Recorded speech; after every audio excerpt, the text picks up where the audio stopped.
Hello, friends. By now you've heard that the world has a new pope, Leo XIV. And I want to just take a moment to help you understand what a name means to the potential mission of this pope. Not only is the first American pope in the history of the Catholic Church for the last almost 2 millennia, his name has particularly clear insights into where his mission and pontificate may go. You see, the last pope named Leo was Leo XIII, who became pope in 1878. And Leo XIII was inheriting a very challenging situation. The church was on hard times.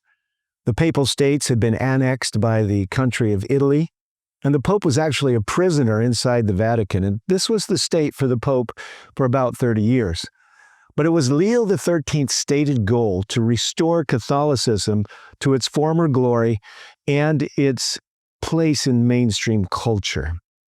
And so he went about working to build bonds with the working class person. And like Francis, Pope Leo XIV's predecessor, he was interested in the well-being of a fair working wage, trade unions, and making sure that society had safeguards built around it.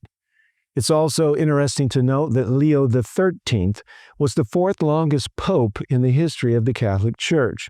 He was elected when he was almost 68 years old. Our current Leo XIV is 69 years old, and there was some sense that his papacy would be a short-lived one because of his age, but he lived well into his 90s.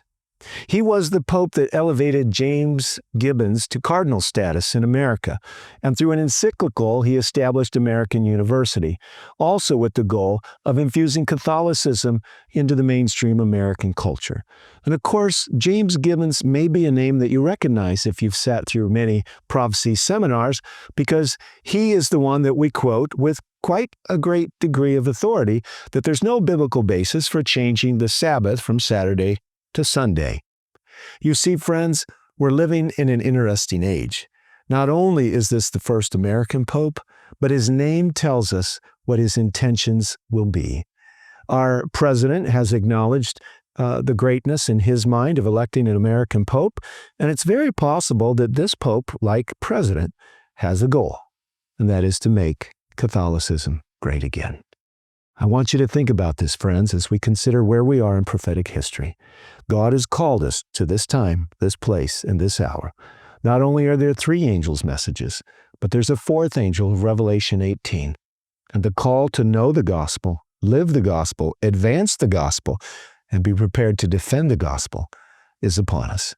May God help us to rise up to the full stature of our Protestant heritage and the great calling of Jesus to be about our Lord's business in this age and hour of Earth's history.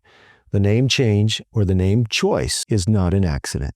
Leo XIV wants to bring together modern thinking and the Catholic Church, just like Leo XIII attempted to do the same with science and intellectualism in his day.